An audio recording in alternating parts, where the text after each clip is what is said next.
Cador's Pacific Region Podcast Number 3, Chilliwack.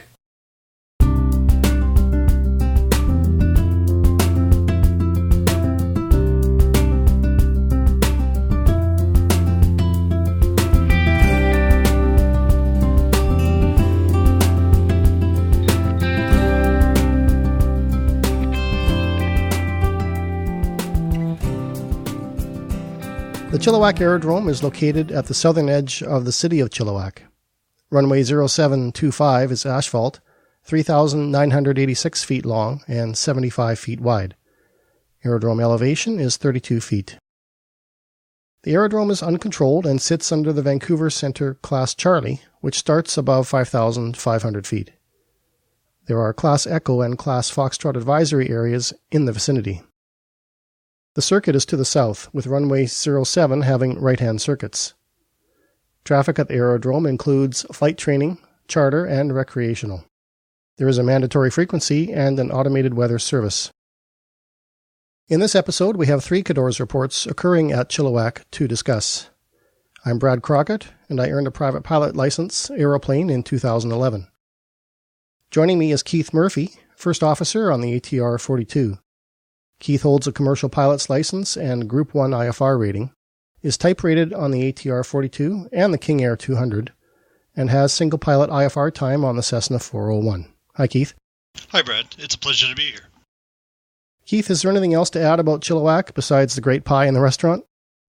Well, according to the City of Chilliwack's website, the airport hosts the Chilliwack Flight Fest, which is a free air show with many aerobatic performers, and as a bonus, hosts a pancake breakfast, which is a nice feature for an airport to promote which involves the local community. Our first report is Cador's number 2011 P0714. A pilot reports that on May 21, 2011, at 16:03 Zulu, a Government of Canada King Air, registration Foxtrot Golf X-Ray Oscar, was VFR from Vancouver back to Vancouver. When it approached the Chilliwack zone from the west, the Limited Weather Information System broadcast was not available. The King Air announced intentions to overfly midfield at 1,600 feet to determine the preferred runway. Overflight indicated winds favoring runway 7. As there was no other traffic broadcasting on frequency or observed in the circuit, the King Air announced intentions and joined downwind right for runway 7, as per the published Canada Flight Supplement procedures. Shortly thereafter, another aircraft entered the zone and also announced intentions to overfly midfield and join downwind right, runway 7. As the King Air called downwind runway 7, a Victoria Flying Club Cessna 172, registration Golf Kilo Mike Yankee, was observed flying opposite direction overhead, and announced intentions to overfly midfield at 1,000 and join downwind left for runway 7. The aircraft was observed to do this, contrary to published procedures. As the King Air departed the zone, the first aircraft was observed on right base for 7, and the 172 was observed on left base for 7, resulting in potential conflict. That's the end of the report. Keith, it sounds like a few aircraft heard the 172 report their intentions to join the traffic pattern the wrong way. It doesn't say if they said anything. Would it be appropriate to point this out on frequency? Well, to me, this circumstance was a result of a loss of situational awareness for the pilot of Kilo Mike Yankee and an unfamiliarity of the airport they were operating in. I'm pretty confident the pilot was new to the area, or a novice pilot, and did not brief their arrival either before departure or while en route into the Chilliwack Airport beforehand, which falls into an airmanship issue. Now, that being said, I do think it would be appropriate to point out to the conflicting aircraft flying the wrong circuit pattern, simply by saying over the radio, Golf Kilo Mike Yankee, check active circuit pattern is right-hand runway 07. Please restate your intentions. And in my opinion, this is a little tap on the shoulder to remind the pilot of Kilo Mike Yankee, which may be enough to correct the situation. I can picture the 172 and the other aircraft nose-to-nose on their base legs, one conforming to the circuit and the other not, both set up for landing. I'd expect they would both turn to the right to avoid, which seems fair because in this case it would take the non-conforming pilot in the 172 away from the airport, and the conforming pilot would, at that point, have the runway in front of him. But if this was a standard traffic pattern, the conforming pilot would have to turn away from the field to avoid. Is that the only thing to do in this situation? Well, Brad, you are correct that if there is a conflict, each pilot should turn to the right to avoid the other. And the reason for this is we keep this practice standards. We always know what to do in a conflict. However, in the circuit there are other factors which may or may not be known in this Cador's report, such as did the 172 have the right-of-way see the offending aircraft Golf Kilo Mike Yankee before turning base. As a general rule of mine, if a situation is turning into a circus, I prefer to get the hell out of Dodge, so to speak. Basically, if I didn't see or could not verify the position of the offending aircraft, Kilo Mike Yankee, I wouldn't have turned base, but continued downwind to exit the circuit until the circus left town, which sounds like what Transport Canada aircraft did in this situation.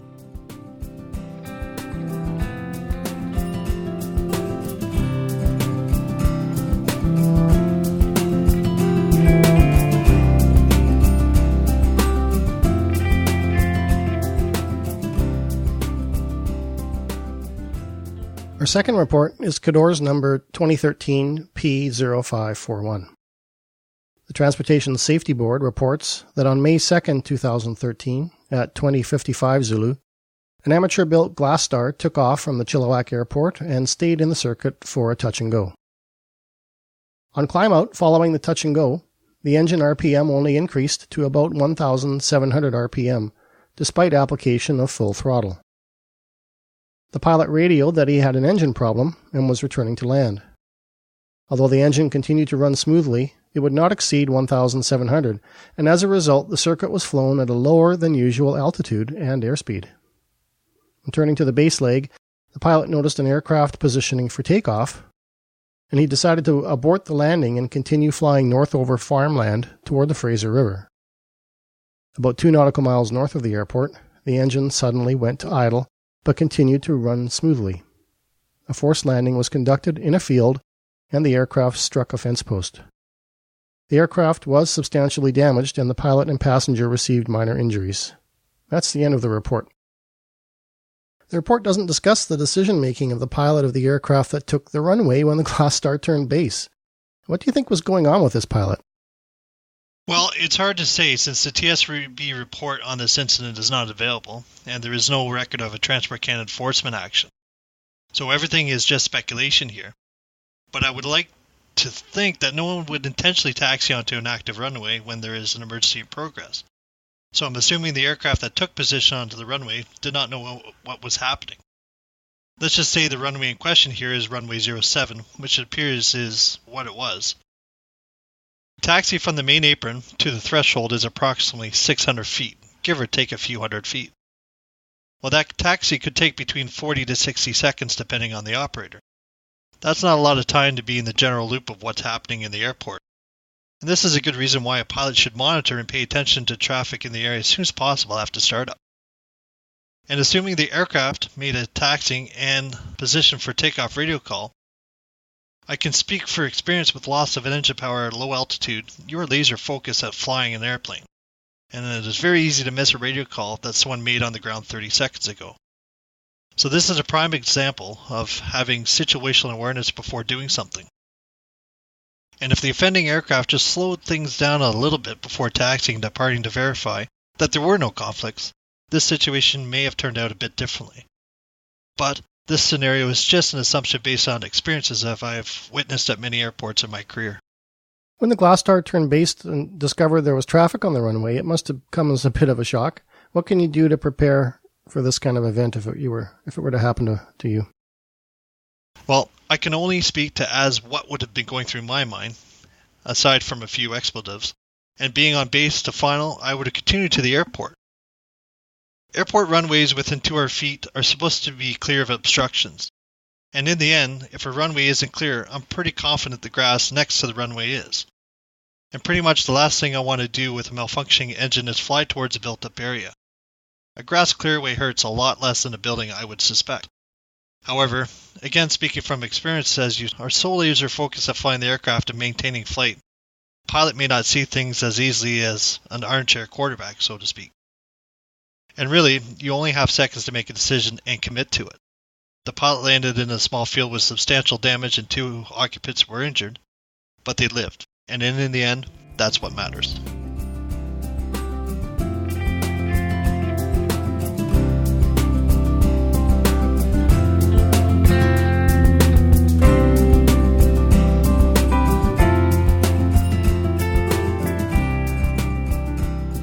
Our final report is Cador's number 2014 P1945. This report involves a Christen Eagle, which is a conventional gear aerobatic sporting biplane with no flaps, where the pilot sits after the wings. The Transportation Safety Board reports that on November 7, 2014, the Bluebird Flight Academy Cessna 172, registration Golf Victor Victor Charlie, was doing short-field landings and takeoffs on runway 7 at Chilliwack. After a short landing roll, the 172 stopped on the runway. A Christen Eagle, registration Foxtrot Papa November Bravo, landed over top of the 172. The tail wheel of the Christen Eagle struck and damaged the vertical fin and rudder of the 172. There was no damage to the Christen Eagle. The 172 requires repair. There were no injuries. That's the end of the report. What do you think happened here? Could there be something about this biplane that prevents the pilot from seeing the runway? Well, with no flaps and being positioned so far after the aircraft, the pilot of the Christen Eagle definitely had his sightline compromised, as his aircraft attitude would have been much higher than the traditional aircraft. However, being this aircraft is highly maneuverable, a quick slip with the rudder on short final to verify an unobstructed runway could have alleviated this problem, which follows CARS Rule 60296, subsection 2, Part A. And that says, this section applies to persons operating VFR or IFR aircraft at or in the vicinity of an uncontrolled or controlled aerodrome. Before taking off from, landing, or otherwise operating an aircraft at an aerodrome, the pilot in command of the aircraft shall be satisfied that there is no likelihood of collision with another aircraft or vehicle. I'm willing to bet this pilot now adds something similar to their personal procedures, so to speak, to prevent this in the future. Or at least I would hope so, as safety in aviation is constantly evolving.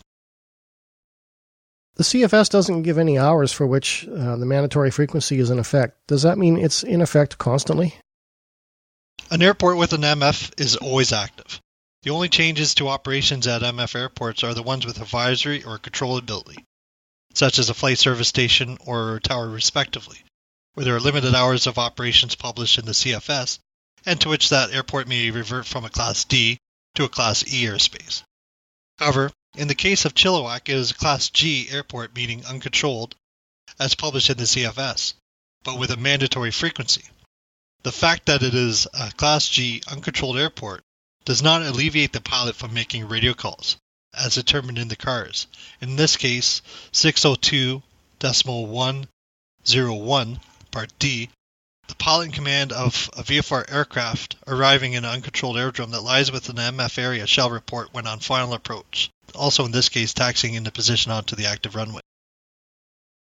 However, I should note though, as recording this podcast on December 2015, the Chilliwack Airport is a Class G uncontrolled airport with an MF as stated.